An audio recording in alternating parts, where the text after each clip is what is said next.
శ్రీ గణేశాయ నమ. శ్రీ సరస్వతీయై నమ. శ్రీ గురుభ్యో నమ. శ్రీ గురు చరిత్ర 20వ అధ్యాయం. నామధారకుడు సిద్ధమునికి నమస్కరించి, స్వామి, శ్రీగురుడు గంధర్వపురానికి వెళ్ళిన తర్వాత కూడా అమరపురంలో ఔదంబర వృక్షం క్రింద నివసిస్తూ భక్తుల కోరికలను నెరవేరుస్తూ ఉన్నారని చెప్పారు కదా, అటువంటి అనుభవము ఎవరికైనా కలిగినదా అని అడిగాడు. సిద్ధముని సంతోషించి ఇలా చెప్పడం ప్రారంభించారు. నాయనా, అటువంటి నిదర్శనాలు ఎన్నో ఉన్నాయి. అవన్నీ చెప్పడము ఎవరి తరమూ కాదు. అయినా ఒక్క నిదర్శనం మాత్రం చెబుతాను, విను. సిరోలా అనే గ్రామంలో వేదశాస్త్ర పారాయణుడు, ఉదారుడు అయిన గంగాధరుడు అనే బ్రాహ్మణుడు ఉండేవాడు. అతని భార్య పేరు శాంతామణి, మహాపతివ్రత. ఆమెకు 5 కొడుకులు పుట్టారు, కానీ ఒక్కరు కూడా దక్కలేదు. ఆమె ఎందరో దేవతలను పూజించి ఎన్నో వ్రతాలు చేసి ఉపవాసాలు చేసింది. అయినా ఆమె కర్మ తీరలేదు. చివరికి ఆమె తన శోకానికి కారణము, నివారణోపాయము తెలపమని ఒక దైవజ్ఞుణ్ణి కోరింది. అతడు, అమ్మా, నీ గర్భశోకానికి కారణం నీవు చేసిన పూర్వ పాపమే. గర్భపాతం చేసిన, ఇతరుల యొక్క ధనం అపహరించిన, తర్వాత జన్మలలో పుట్టిన బిడ్డలందరూ చనిపోతారు. నీవు గత జన్మలో సౌనిక గోత్రుడైన ఒక బ్రాహ్మణుని వద్ద 100 రూపాయలు అప్పుగా తీసుకుని అతడు ఎంత బ్రతిమలాడినా తిరిగి ఇవ్వలేదు. అతడు ఆ దిగులుతో ఆత్మహత్య చేసుకుని పిశాచమై ఈ జన్మలో నీ పిల్లలందరినీ చంపుతూ ఉన్నాడు. నీవీ కర్మ అనుభవించక తీరదు అని చెప్పాడు. ఆమె పశ్చాత్తాపంతో అతని పాదాలపై పడి ఆ పాపానికి పరిహారం చెప్పమని కోరింది. ఆ దైవజ్ఞుడు జాలిపడి, అమ్మా, ఆ బ్రాహ్మణుడు ఆత్మహత్య చేసుకున్నందున అతనికి శ్రాద్ధాకర్మలు ఎవ్వరూ చేయలేదు. అతడు ఆత్మహత్య చేసుకోవడము, అంత్యక్రియలు జరగకపోవడము ఇవన్నీ నీ వలనే జరిగాయి. కనుక అతడిప్పుడు పిశాచమై నీ బిడ్డలను చంపుతూ ఉన్నాడు. కనుక నీవు 1 నెల రోజుల పాటు పంచగంగా స్నానం చేయాలి. నిత్యము 7 సార్లు మేడి చెట్టుకు యథావిధిగా ప్రదక్షిణము, పూజ చేసి శ్రీగురుని పాదుకలను అభిషేకిస్తూ ఉపవాసం చెయ్యాలి.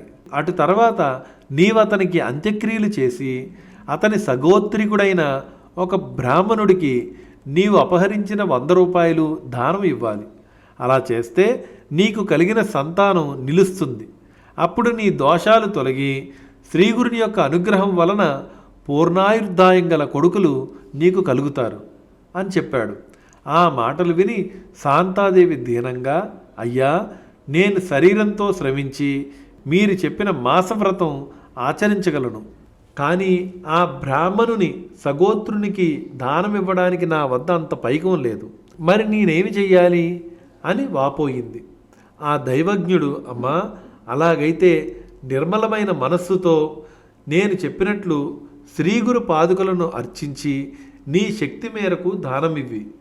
ఈ ఔదంబర వృక్షంలో నిత్య నివాసం చేస్తున్న శ్రీగురుడు పరమ దయామూర్తి కనుక నీ భక్తికి మెచ్చి నీ పాప పరిహారం చేస్తారు అని చెప్పాడు. అప్పుడు శాంతాదేవి పంచగంగా సంగమానికి వెళ్ళి దీక్షగా వ్రతం ప్రారంభించింది. 3వ రోజు ఆమె ప్రదక్షిణం చేసి నీరసంతో పడుకోగా కునుకుపట్టి స్వప్నం వచ్చింది.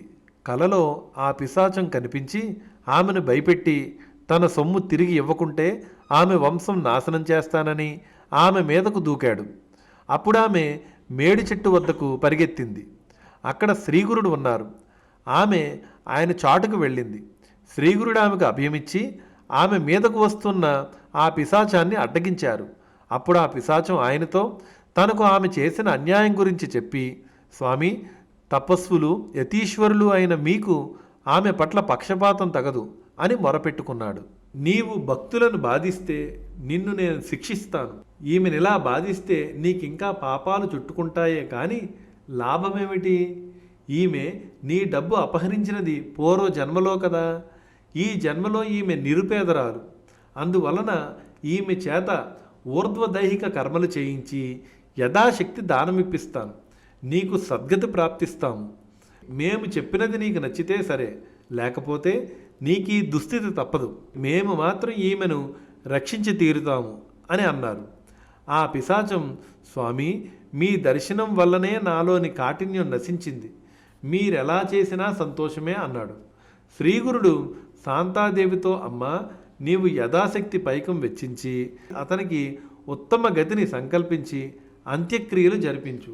నీ బ్రహ్మహత్యా దోషం తొలగి పూర్ణాయుగల కొడుకులు కూతుళ్ళు కలుగుతారు అని చెప్పి వెనక దైవజ్ఞుడు చెప్పిన విధానమే ఆమెకు ఆయన విధించారు.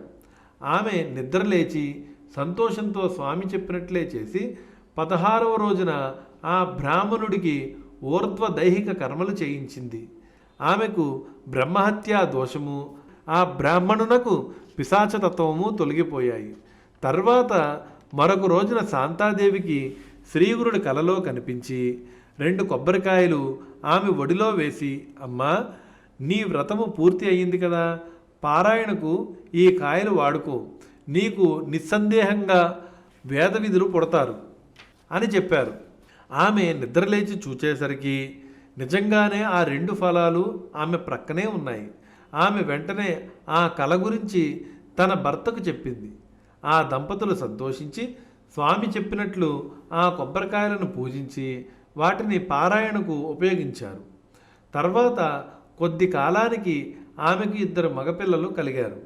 పెద్ద పిల్లవాడికి 7వ సంవత్సరము, రెండో వానికి 3వ సంవత్సరము రాగానే పెద్దవానికి ఉపనయనము, రెండో వానికి చౌల సంస్కారము చేయించారు.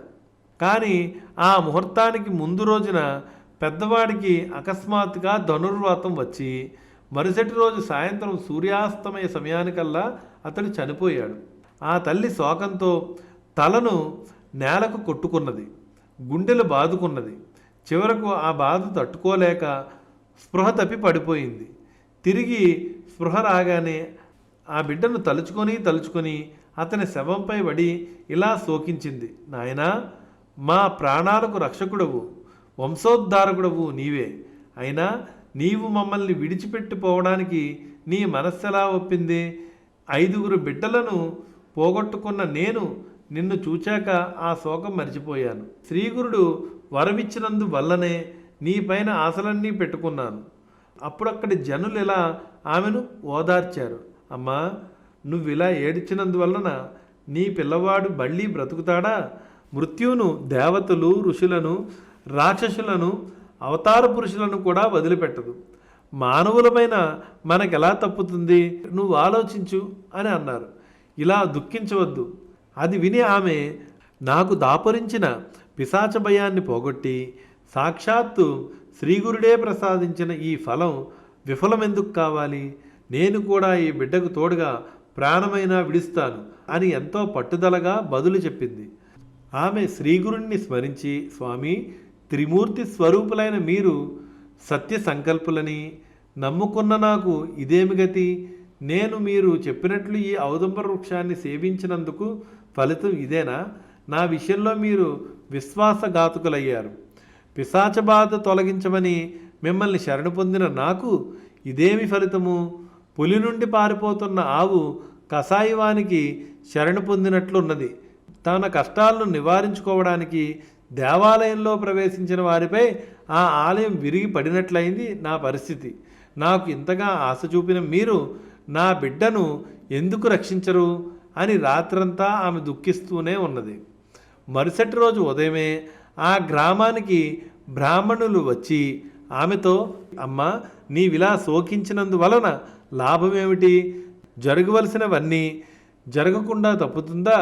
నీవి మూర్ఖత్వం విడిచి శవాన్నిస్తే అంత్యక్రియలు జరిపిస్తాము అని అన్నారు.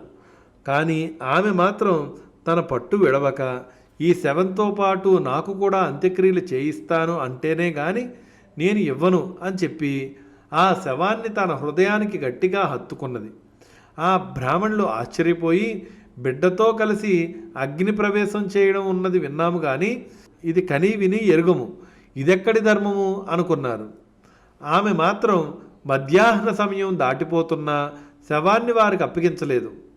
చివరకామె శ్రీగురుని మీద నిష్ఠూరములాడుతూ తాను ఆ బిడ్డతో సహా ప్రాణత్యాగం చేస్తానని, ఆ శవాన్ని తీసుకుని నది ఒడ్డుకు చేరింది. జనులంతా ఆమెను అనుసరించారు. ఇంతలో ఒక బ్రహ్మచారి ఆమె వద్దకొచ్చి తత్వం ఉపదేశించాడు. అతడెవరో కాదు, త్రిమూర్తి స్వరూపుడైన భక్తవత్సలుడైన శ్రీగురుడే. శ్రీ దత్తాయ గురవే నమః. శ్రీ శ్రీపాద శ్రీవల్లభాయ నమః. శ్రీ నృసింహ సరస్వతియే నమః. శ్రీగురు చరిత్ర 20వ అధ్యాయం సంపూర్ణం.